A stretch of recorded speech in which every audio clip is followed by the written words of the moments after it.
What can you do for the future for women's football? Increasing numbers of television viewers have helped improve the Lionesses' marketability and that of women's football in general.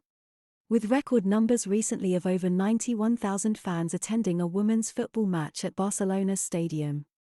And over 570,000 tickets sold for the women's 2022 Euros with an attendance of over 81,000.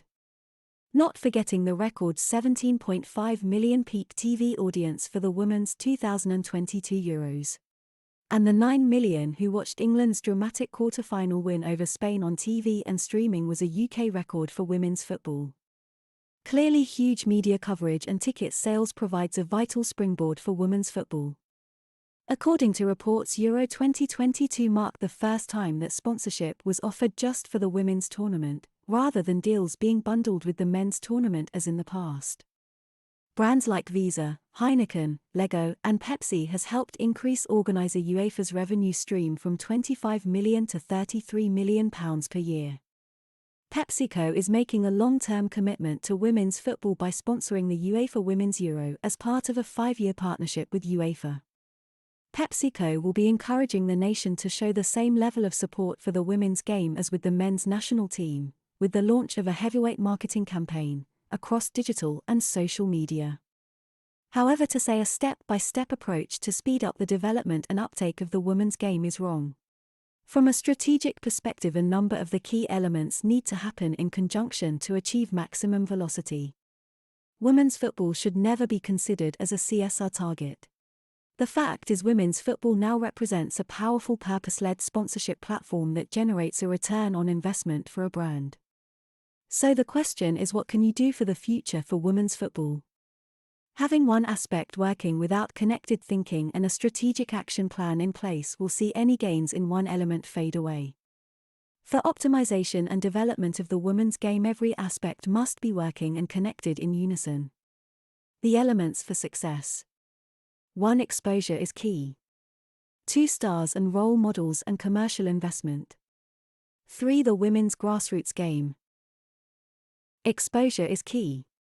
It goes without saying the 2022 Women's Euros could very well go down as a watershed moment for women's football. However, if the people involved in the women's game do not link all the aspects and elements together, it could set back any momentum gained from the success of the Euros, which has the potential to benefit the women's game long term. However, in terms of getting the exposure and sponsorship aspect of the women's game, big steps have been made. With sponsors from Booking.com, Euronics, Grifols, Hisense, Just Eat, Takeaway.com, Volkswagen, Adidas, Hublot, Nike, TikTok, LinkedIn, Pandora, Starling Bank, and Gillette Venus.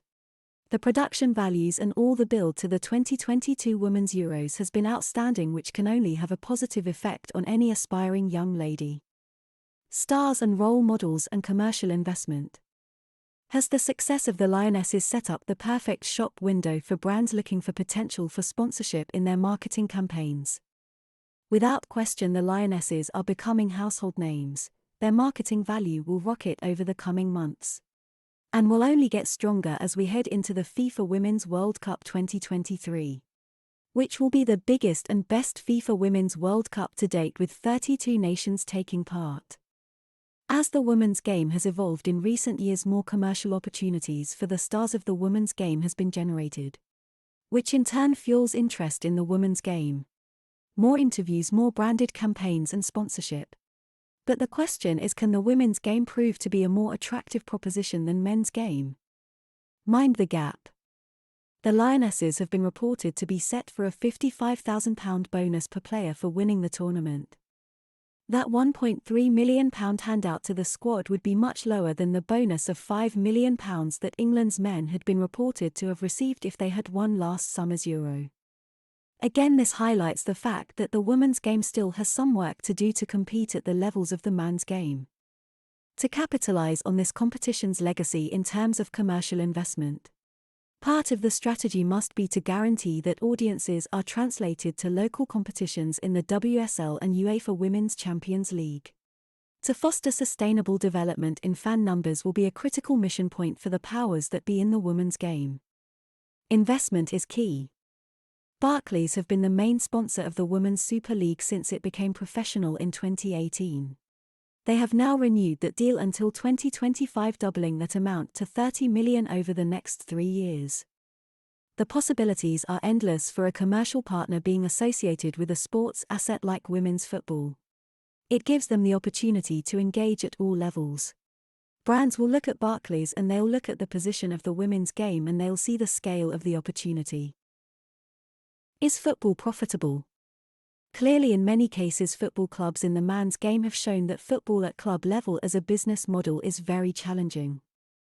Especially when club owners have very deep pockets while others don't. Which will always be a heated topic for debate. However, the current football pyramid in the men's game does have a deep chasm of league and non-league for professional, semi-professional and amateur footballers. So if the women's game would grow, how would the expansion of the pyramid look? However, at this moment the women's game is not profitable. Which is not unusual for any business to require funding in its early years. If you compare the timeline of the man's game and the way it has evolved over the many years, then by comparison the women's game is heading in the right direction. Investing and putting in the money to build something and get it going is key. But the long-term ambition has to be financial sustainability, otherwise, you can't set up a loss-making model for the long term. It just won't be able to sustain itself. There is a lot of potential for women's football to learn from the mistakes from the man's game. The FA, football consultants and the government can help accelerate women's football and help it avoid the key pitfalls that have taken place in man's football. So a lot of experience from the man's game can be used as a case study to speed up and catch up the development of the women's game. The women's grassroots game. To suggest that the Euro final is the sole factor that will drive change in women's football is just wrong. Systemic change cannot be imposed from the top down. It is not achieved just through inspirational moments alone. It is achieved through a full range of elements. It can be achieved with investment in facilities, hard work and dedication from the athlete. It is achieved through high-class coaching. It is achieved through the very best in sports science and opportunities throughout all levels of the game. It needs investment in grassroots football academies and local non-pro clubs. One aspect is the grassroots game must be fully inclusive to the whole range of social classes. Also with the focus upon urban development that can offer girls a safe environment to play and express themselves. Over the last 20 years governments have looked to cut funding for sports centres and often selling off sites for private housing development. However, if girls at the grassroots level are going to be included in football, then all segments of the demographic range must be catered for, providing equal opportunities regardless of a family's economic standing. It is now down to the game of football and governments to provide the funds and support to make this an option and provide the opportunity. One of the most important elements for the future for women's football is to have young girls playing football in schools.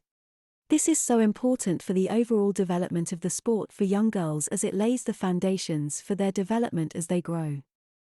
It also provides the pathways for development of the individual with the ability to progress throughout the phases in growth when starting in the ecosystem of football. However, while all this outstanding positivity is taking place in women's football, at this moment we have the chance to set up support and a safety net for the girls who will not see their dreams played out at the highest levels of women's football. Now is the time to carry on the key developments, not just to drive the women's game, but also to protect and support all the young girls who won't make it. This was a report by Dynamic Sport Marketing. Connecting your goals in the changing landscape of sport.